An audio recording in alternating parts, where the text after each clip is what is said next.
How polite. Hi, Bashar. And are you good day? Hi. I'm trying to grasp your take on different the parallel realities and maybe simultaneity and possibly how it would link to past lives. Well, again, you can have the experience of creating a sensation of past lives, but as we say, everything exists at once. It's just that you're coming from that idea in a linear space-time perspective. So you make connections to other simultaneous existences from the present, but you experience those connections through the space-time framework as memories. That's the way you translate those present connections to other simultaneous parallel existences, as if they are memories, therefore you assume they're in the past.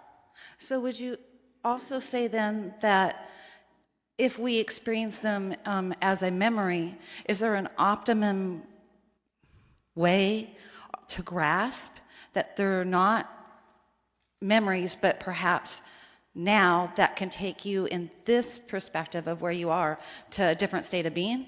Well, do you understand the television analogy that we've often used to illustrate this point? I haven't heard it, but... All right, you know that while you're watching your television and you're watching a particular program, yes? Uh-huh. You know there are hundreds of other programs playing simultaneously, don't you? Yes. But when you change the channel, then you get another program. Now, is the program you were just watching, if it's still playing, is that in the past? Or is it still going on? Yeah. Okay. It's still going on, isn't it? Yeah. And you can change back to it. Ooh, look, click, click, click, click, click, click, click, click, click, click, click. Yeah. I'm clicking through all these different parallel realities, and they're all going on at the same time. But because I'm doing it through this focused device called a television, I am saying that, well, now I'm clicking to another program, so the program I was watching is now in the past. Even though I know it's actually still going on. Simultaneously, it still exists, but I'm saying it's in the past because that's how I perceive it, because I'm only perceiving one program at a time through this television device. Okay.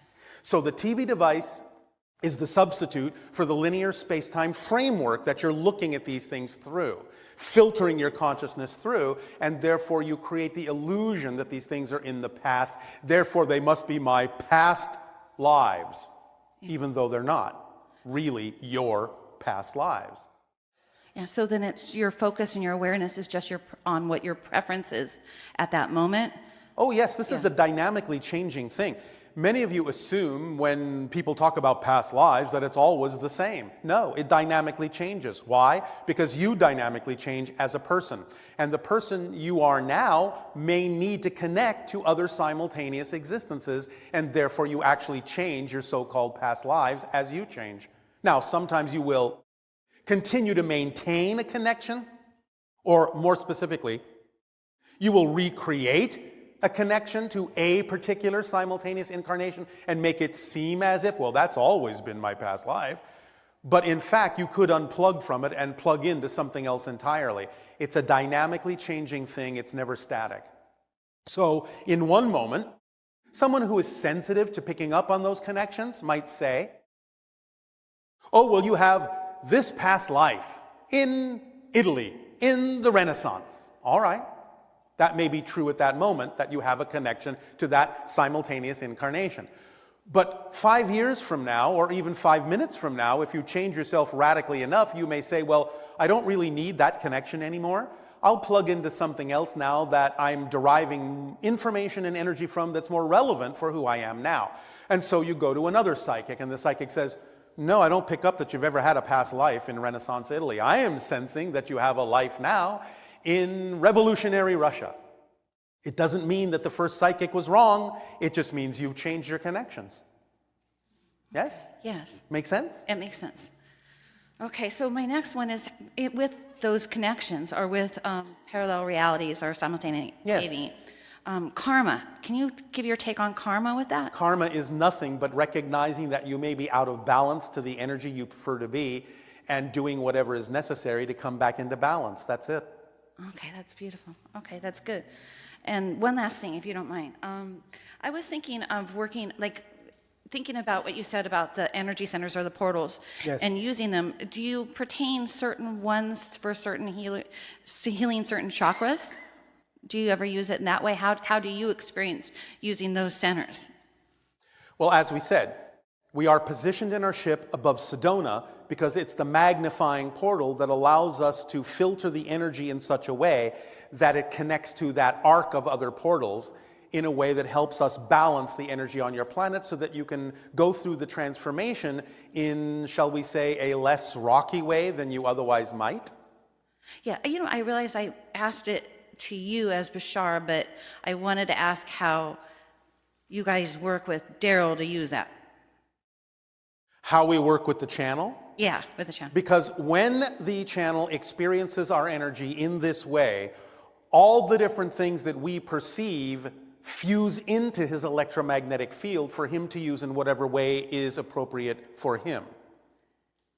So it helps him balance himself by remembering what he remembers of the energetic experience of channeling us, and therefore he can apply that in his own life path as well. Okay. Does that help? That helps.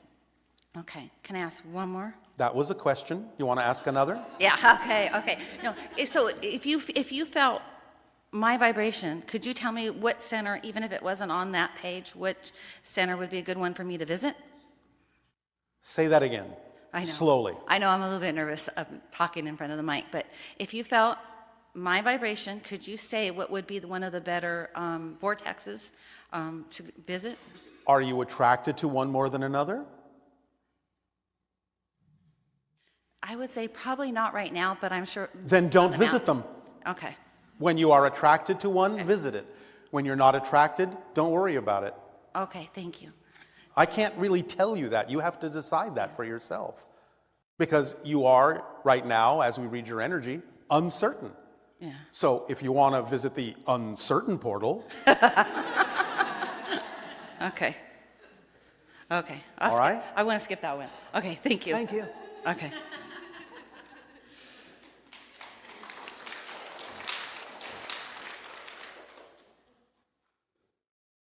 Hello, Bashar. And to you, good day. Love you unconditionally. And you as well. Oh my God, thank you so much. You are so welcome. Oh my God. Oh my gosh. Oh my gosh, we're one reflected. What is my parallel oversoul Pleiadian self doing right now?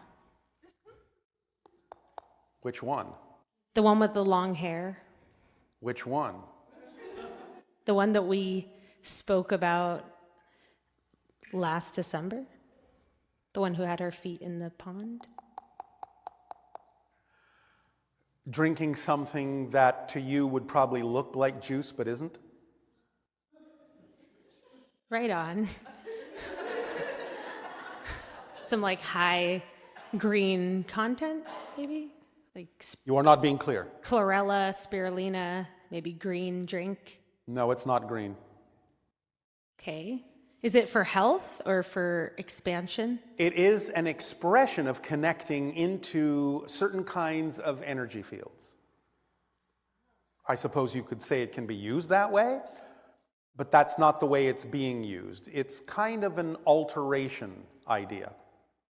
Do you remember us talking about the concept, or Willa talking about the concept of divinorum? Yeah. It's closer to that idea, though Right not on. exact. Cool. It's for altering states, connecting to altered state vibrations in a very specific way that's a little bit challenging to describe in your reality. I first spoke to you in linearly July of 2013 All right. in Oakland, and I'm wondering what was my frequency back in the day at that time? At that time, at that moment, At that moment. it was about 150,000 cycles per second. Right on, right on. Lilac, indigo sky, emerald, solar, mango, magma, magenta, Bodhi, Ayana, Ely. Yes. Just wanted to say that. Just wanted to say hey. Hey, Sup. many things are sup.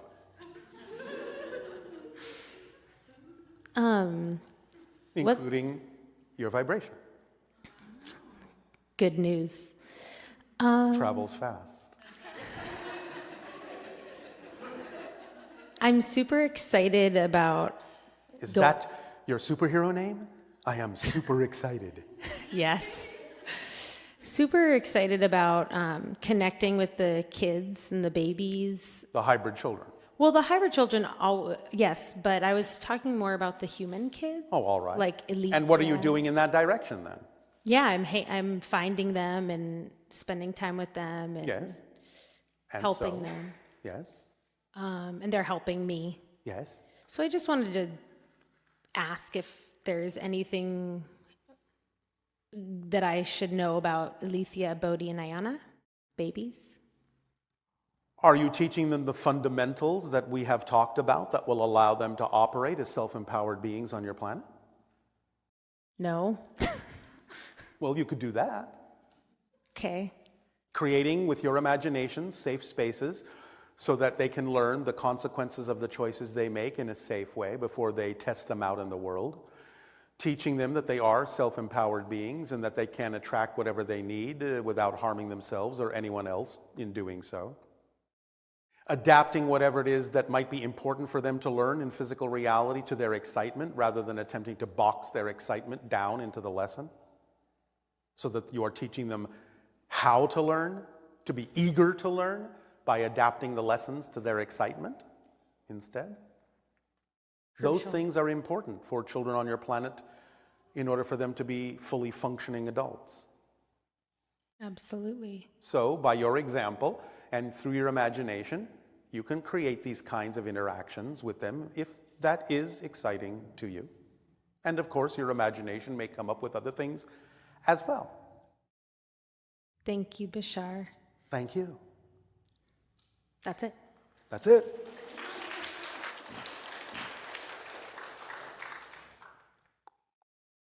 Hello, Bashar. And to you, good day. I love you. Our unconditional love to you as well. First, I have a question about the wildfire. I think the wildfire is becoming more serious problem, especially in California. Yes. So, what do we need to be learned from it, and what can we take action for the What can you learn from it? wildfire? Well, many things. Certainly you can learn how to ecologically balance your environment in a different way so that it is less susceptible to those kinds of experiences. That's certainly one thing that can be done. Looking into the idea of how it is you develop your communities and how you connect to one another and creating infrastructures that can take care of these things should they occur, but also diving deeper into understanding that this can be for many people a new beginning, a starting over, a cleansing act in a way. It might put them in touch with certain fear-based beliefs that they may have had, but it can also allow them to go through a trial by fire and burn away those things that are not really as important as they once thought they were, so they can really streamline themselves and develop a new understanding not only of themselves individually, but a new way of connecting to society and allowing those emotional connections to support each other in these kinds of things that can happen on your planet so that you can operate more efficiently, more lovingly, more connectedly with each other and develop a very different idea of what it means to be a community. You can learn those things from it, among other things. Okay. Does that help? Yeah. And another thing is about Atlantis. Atlantis? Mm-hmm. Yes. Can you explain more detail about what happened at the end? Well, the idea of Atlantis ended, as you would say, through an asteroidal strike in the Atlantic Ocean that created a massive tsunami that wiped that civilization out. The idea is that your United States of America is mirroring and reflecting and reliving a cycle of Atlantean energy so that you can decide whether or not you're going to continue to head in the direction that the Atlanteans did and disassemble themselves, or whether you're going to come up with a more positive outcome this time around. Did they use crystal to... They did. They had a unique understanding of how to use certain kinds of crystals and create certain kinds of crystals that focused and harnessed certain kinds of electromagnetic energies and sonic energies to create power and light. At their height, this is something that they did. Was it a specific crystal? Not as you understand that. They manufactured or altered crystals, some of them quartz, of varieties of types of crystals, and infused them in different ways with different kinds of elements to create the effects that they ultimately got. So it's a science that you have yet to really learn, but many of your scientists are beginning to understand how these vibrations work on certain crystals to create electromagnetic and illumination effects. Okay. The last question is, recently I've been having dreams regarding space or another version of Earth. Yes. And one of the dream was, I was in space and I came back to the Earth. I was in the ship. Yes. And I got off the ship and came down to the Earth. Yes. Was this just a dream or it was actually happened? Well, you're connecting into an alternate version of yourself. So in that alternate reality, it actually happened. But you created the connection through a dream to have a memory of that happening in a parallel reality version of yourself. Does that make sense? Yeah, it makes sense. All right. So pleasant dreams. Okay. Thank you. Thank you. Hello, friend. I have 3 questions. You sometimes talk about people always getting what they need, not always what they want. Correct. Because while sometimes wants and needs can coincide, a lot of times they don't. And what you need is what will fulfill you. Sometimes what you want has nothing at all to do with what you actually need. So we just make that difference so that you can pay attention to the difference, and when your wants and needs don't coincide, and when they do, because the need is always what will fulfill you. Got it. But when you talk about need in that context, are you talking about you're not talking about the 7 neutral needs. Are you talking more about the needs to fulfill our theme in a given life? In a sense, yes, but we're actually discussing what you need to survive in your physical world. Right. Because the things in order of which, if you don't have them, you will die the quickest. Right. So, number 1, you need air. Without it, you will die pretty quick. Yes? Yep. Then water. Without it, you will die relatively quickly. Some of you think that food is next, but it's not. It's sleep. You need to connect to the spirit world through sleep, or you will quickly go insane and die. Because physical reality is just a projection. And if you don't make that reconnection, you're going to kind of feel very hollow, very empty. Next is food. You can last a little while without it, but not too very long. Next is shelter. And what we mean by shelter, more specifically or more generally, is environment. If the environment you're in is conducive to allowing you to live a comfortable physical life, then you don't necessarily have to interpret shelter as a house or a building.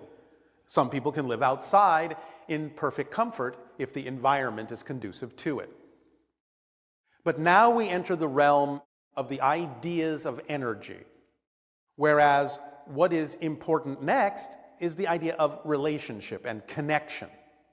Now, this can be relationship and connection to many different things. It doesn't have to be a person. You can have a relationship with the cosmos. You can have a relationship and a connection to a tree or an animal or even yourself. But the idea is that relation and connection is vital. Or your spirit, in a sense, your energy begins to die off if you feel too isolated, too disconnected. Not that you actually are capable of disconnecting, but you can create the experience of it, which will make you feel diminished. And that, over time, can allow you to feel like a slow death. Then comes the idea of creative expression, which ties into following your passion. If you're not allowed to really express who you truly are, then again, you experience what you might euphemistically call a spiritual death over time. You feel empty, devoid of purpose. And therefore, these are the basic needs in order to continue to survive, and not only survive, but thrive in your physical reality experience. But when you have those things, you actually are fulfilled. Because if you can breathe, and if you can drink, and if you can sleep, and if you can eat, and if you are provided some comfort, and if you have the ability to form relation, and the ability to express yourself as fully as you possibly can in your truth, that's all you need to be fulfilled in life. Sometimes the things you want may coincide with the things you need, and through synchronicity, they will come as reflections and symbolic expressions of the vibratory level you are on that is fulfilling you. So sometimes, yes, you can attract physical things that will reflect the state you're in, because they will come automatically if they are, in fact, symbols that are reflective of having what you need. But sometimes people will want things that they think will make them happy that will do no such thing. But in the context of, let's say you have a theme in life, and having Yes. an experience or meeting a person Yes. that will be a catharsis for a change. Yes. Can that be classified as a need? Like Yes, you need to because make what this does that fall under? What category does that fall relationship. under? Thank you. Yeah, got it. Okay, thanks for clarifying that. Yeah, absolutely. Second question. As we're talking about vortices and places on the planet, Yes. is there anything with regards to the area of Costa Rica, the country of Costa Rica, in terms Oh, of... yes, of course, but we're not addressing portals outside the ones we just addressed Well, now. I don't mean, I'm not talking about it as a portal. Yes. But maybe in terms of the hybrid children, the enclaves, I'm wondering, just based on the raw, natural, pristine element there, and also how the country has formulated itself, I'm wondering if that might be in the future a place where the hybrid children might be coming, as well as Maui and other places. It is a possible sanctuary, and that's all we'll say. Okay. The third question is,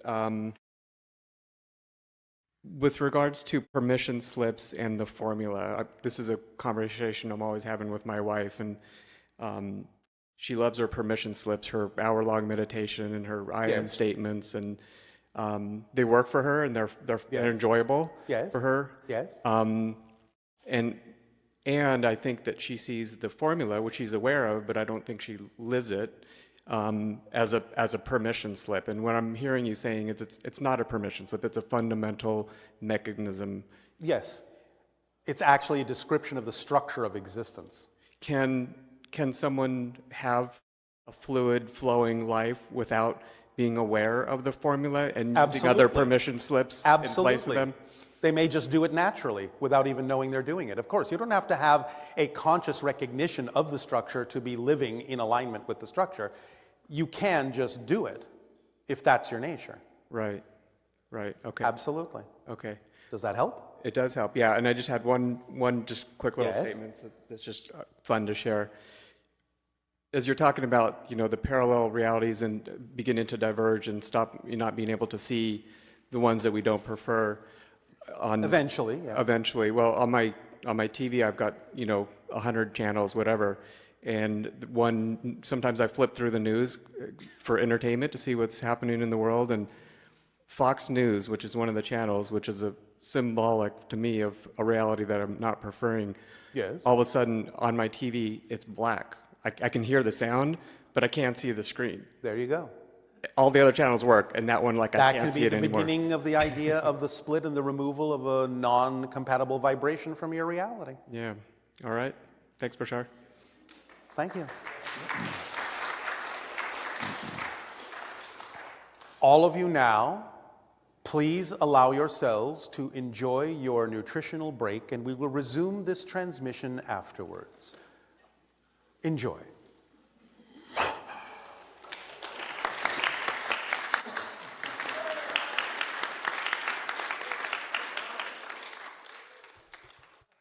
And to you, good day. The synchronicity is fun. Yes, it is. Could you explain a little bit about how metal in our body affects our vibration, as in metal in our teeth or piercings or anything like that? Well, again, you have to take it on a case-by-case basis because it will be different for different people, although there might be some generalities that are true for most of you. Again, it depends on the type of metal, depends on where it is, depends on the reason why it's in your body, why those choices were made, because sometimes it can amplify things in a very positive way, and sometimes it can magnify things in a negative way, and sometimes there can be many things in between. So it really depends upon the person. Yes? Yes. Is that enough, or is there something specific you want to investigate about this? I think it's enough for now. All right.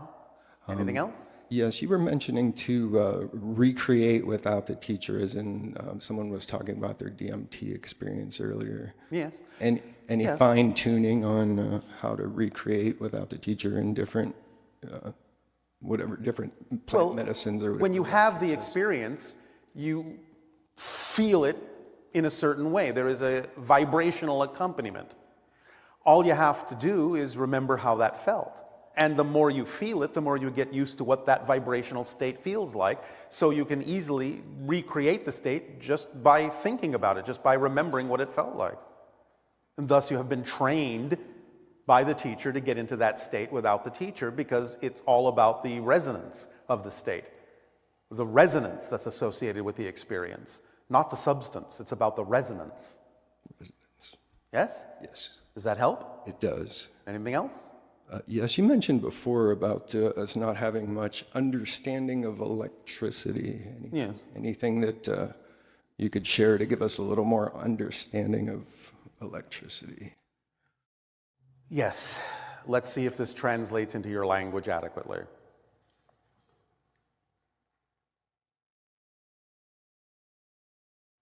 Vibrations of consciousness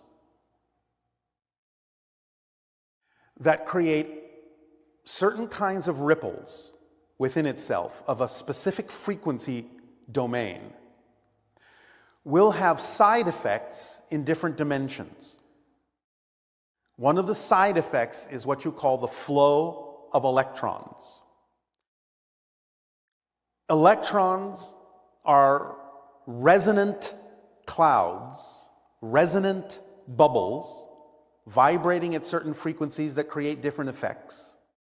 Consciousness is intimately intertwined in this with regard to how different kinds of bubble, resonant bubble energy expresses itself in different dimensions of reality. In your dimension, it expresses itself as the movement of electrons, which you call electricity. But in other dimensions, it might be expressed and experienced in a very different way. But again, it's all about a frequency that has certain side effects depending upon how it interacts with the frequencies of certain dimensions. Is this making any sense in your language? It is. Is it why it feels strange, like walking under large power lines where there's lots of electricity and it's a dimensional thing that's causing something to It feel? can, because electrical fields that are representative of the electron movement at a certain pitch, at a certain frequency, will radiate outward from the source, sometimes quite far, and when those resonances intersect with the bubble, the electromagnetheric bubble that surrounds your body, that your body is giving off, there can be either harmony or dissonance. So it depends upon several factors. The state of the electromagnetheric bubble around your body and what frequency it's vibrating at, the frequency of the electrical field, and the interaction going on between the two that creates a different harmonic, and how you experience that harmonic, and several other factors that have to do with what you on your planet loosely call tensor vectors. We don't know if that's translating to you correctly. I'll have to look more into that. I do appreciate you. Much love. And to you. Thank you.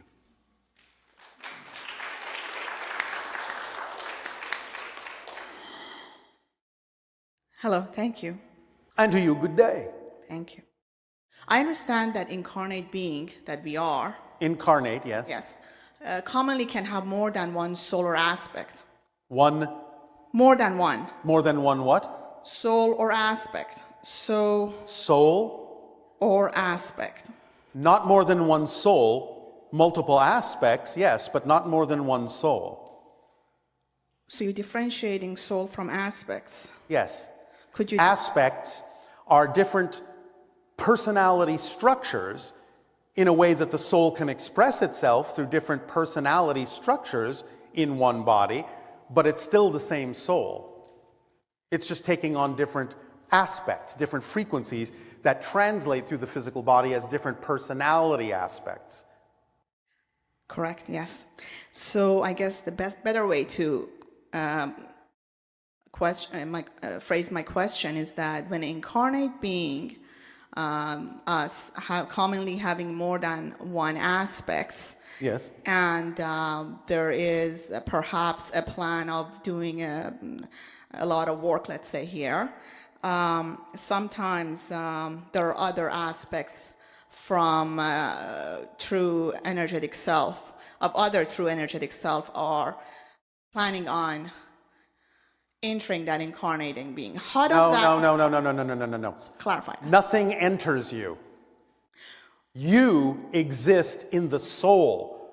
The soul and the spirit don't exist in your body. Your body exists in the soul. Nothing can enter your body.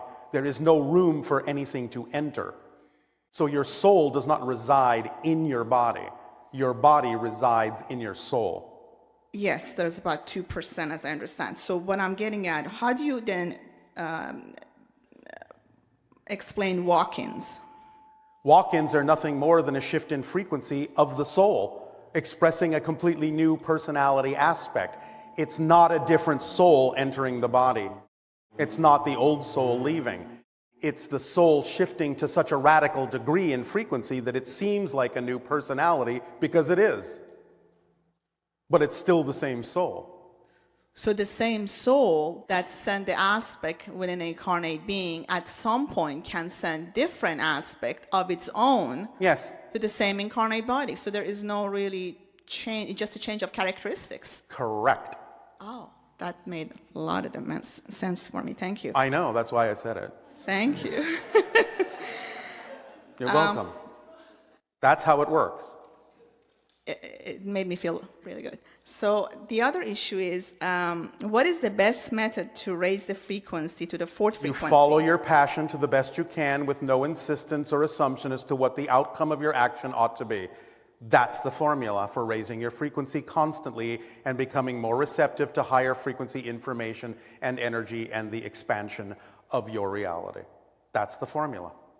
That's why we give it to you. It's very simple. Follow your passion. Passion is the vibration of your higher self. It's the communication translation from your higher mind, saying this is your frequency. Act on it. Act from this state of being, and you will constantly raise your frequency. Yes, Yes, okay. that's how it works. You mentioned your higher being is of Sirius civilization. So what is the Sirius civilization perspective of the experience that we are having here, or perhaps your experience as well? Is that a part of adding to the origin or prime creator or source entity or whatever it's called in different civilizations, to add more of our sentience so it can expand more? Or what is it that your understanding is from your civilization? It gives us a higher dimensional perspective.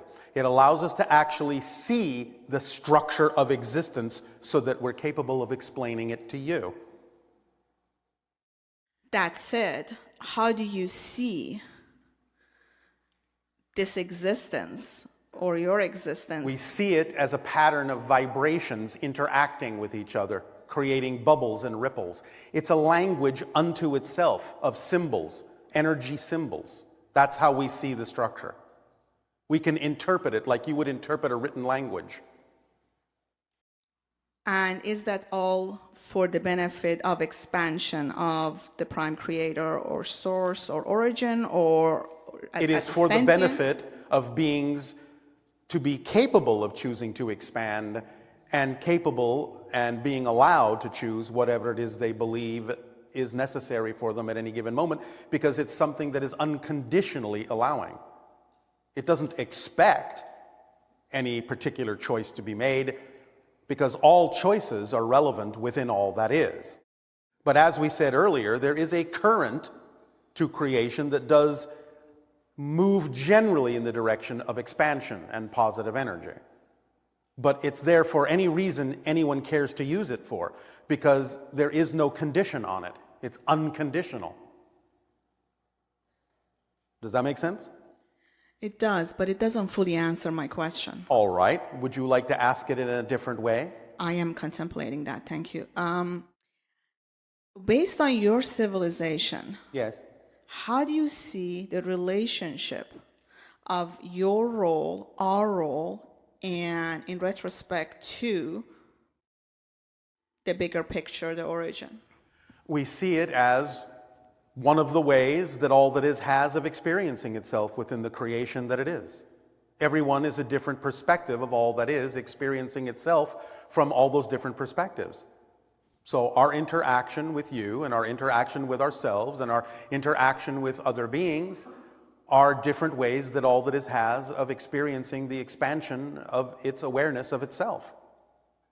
So would you agree that in the bigger picture, the prime creator or origin does not require our experience through a sentient being that we are to expand? If it didn't need it, you wouldn't exist. So You are part of existence. You are part of all that is. You are just part of the nature of what it is, as are we. It's not an issue of whether it requires it or not in the way that you typically say that. You are what you are. You exist, and you can't stop existing. Therefore, you're simply part of the nature of all that is experiencing itself in all the ways that it can.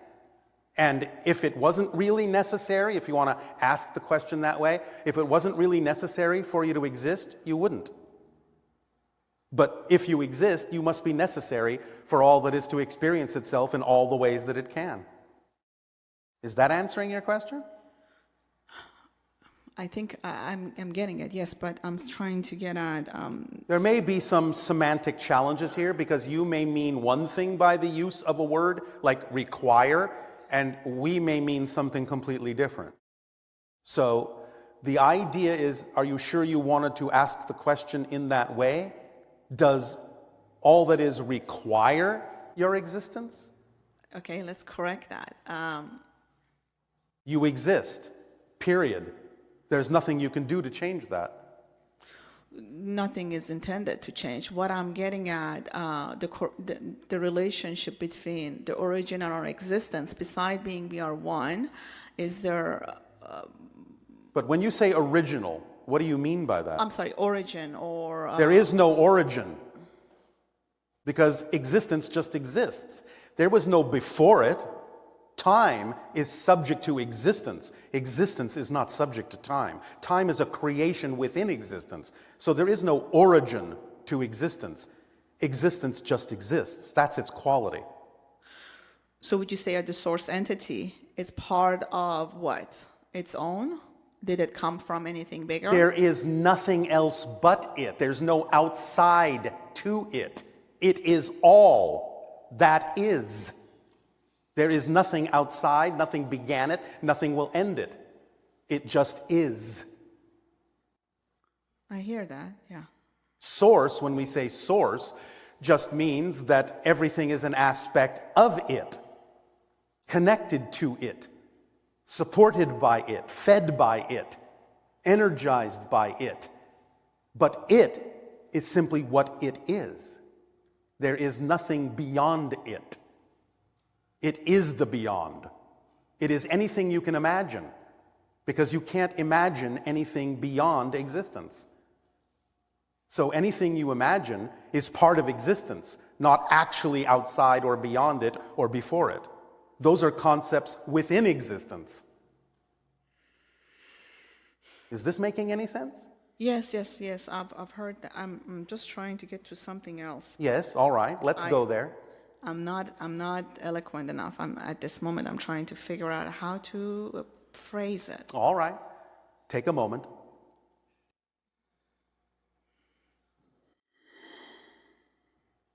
Your civilization Yes. and in part your role here, with us. Yes. There is an exchange, there is assistance, and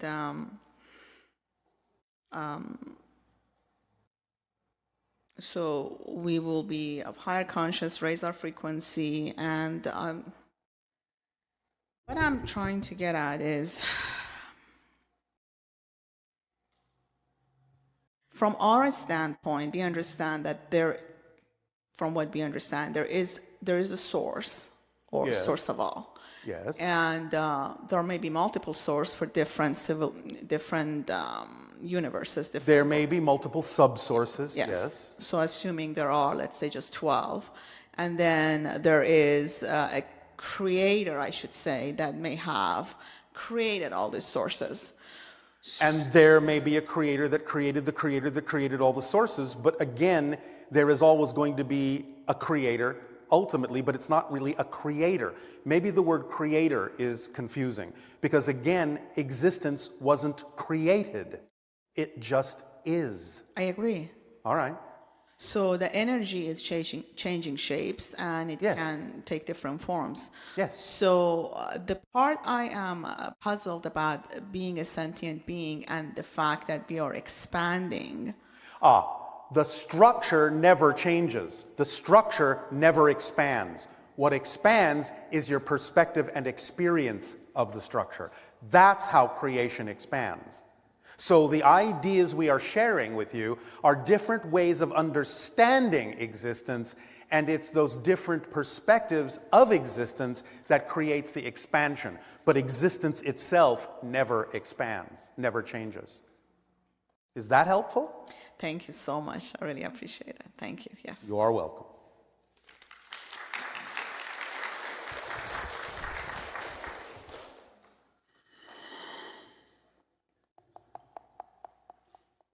Hi, Bashar. And to you, good day. Nice to meet you. And you as well. I work at the center's monthly and healing fairs. I'm a Reiki energy healer. Oh, all right. How exciting.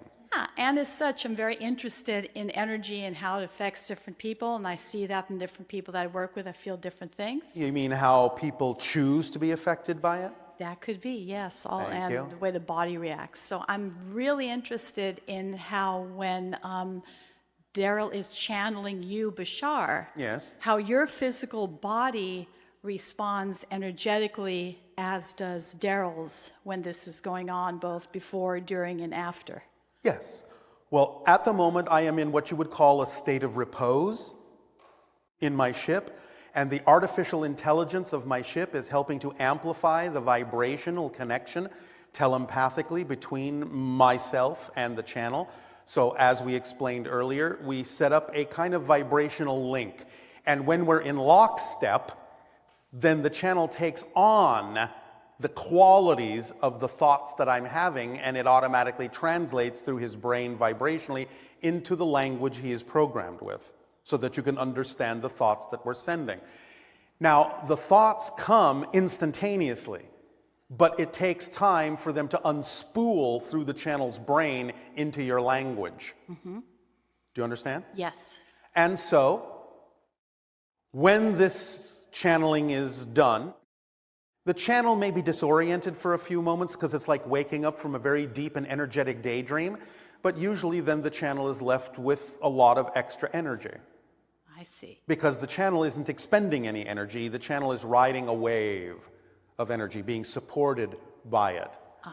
I myself will simply go back to my multidimensional experience, because this for me is something I'm used to. Right, right. So does it physically affect your physical body or the channel's physical body? Like through the It creates chakras? more alignment, more balance. Now, for us, as part of our evolution, yes, of course, there is a little bit of that because we're already balanced, but what it really does for us in terms of the body is it pushes us toward the evolutionary state more and more of being quasi-physical, because we're evolving into a non-physical group of beings. Therefore, it enhances our quasi-physical nature so that we become more and more and more spirit-like, even though we retain some qualities of physical reality. So every time we do this, and I do this, as a first contact specialist, It expands my understanding of all that there may be within creation that is germane for me to pay attention to, and expands my senses and my awareness of what it is I can make contact with and interact with and explore. Great. Okay. All right. My other question is, I was wondering if sometimes portals to parallel universes are there visions? Let's see. What am I saying? What are you? Sorry about that. I don't know. I'm kind of wondering myself. Yes, portals do connect to other dimensions, other realities, yes. Yes, and are there actually other versions of ourselves in those other parallel dimensions? There can be. Doesn't have to be, but there can be. Right. Absolutely. There can be versions of you that are so similar you wouldn't be able to tell the difference. Right. There are versions that are so different you wouldn't recognize them as yourself. Right. I ask this because I've had dreams that have been so vivid that when I wake up in the morning, Yes? I have to lay there for about 10 minutes and ask myself, did that really happen or not? And Yes. that is an example of actually being in that other parallel universe. It's an example of allowing yourself to focus that way, yes. See. Because you exist in all of them in some way, shape, or form, in different ways, more or less. But the idea is that sometimes, especially in dream states, it's not uncommon for you to expand your consciousness to the degree where you're actually being able to focus in a parallel experience. And then, so yes, you might be a little bit disoriented when you're refocusing in this one, but you'll get used to it. Yeah. Because you see, in our reality, many of you think, well, we're just a bunch of extraterrestrials walking around on the surface of a planet and la-di-da.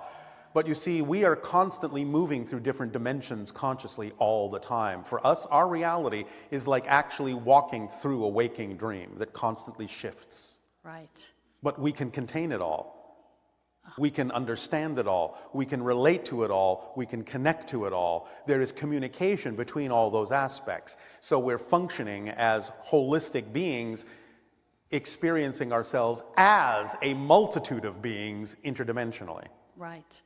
Great. And then my last question is, it seems to me, and I've spoken to other people who said the same thing, that it seems that time, as we've been used to in the past, sometimes is going faster, sometimes it's going slower than it did in the past. Are we Yes, imagining because this, or- time is your side effect illusion anyway. You're creating it. Because time is a side effect of your consciousness shifting through billions of parallel realities per second, Right. creating this concept of change and time and movement and growth. So when you expand your consciousness and live more in the moment, you're actually making time more flexible, more malleable, more bendable, more contractible, more expandable, because it's your plaything to begin with. And therefore, the more you live in the moment, the less time you generally experience, and the more things seem to accelerate, because you're living in the moment where everything is happening Great. all at once. Great. Thank you very much. You're very welcome.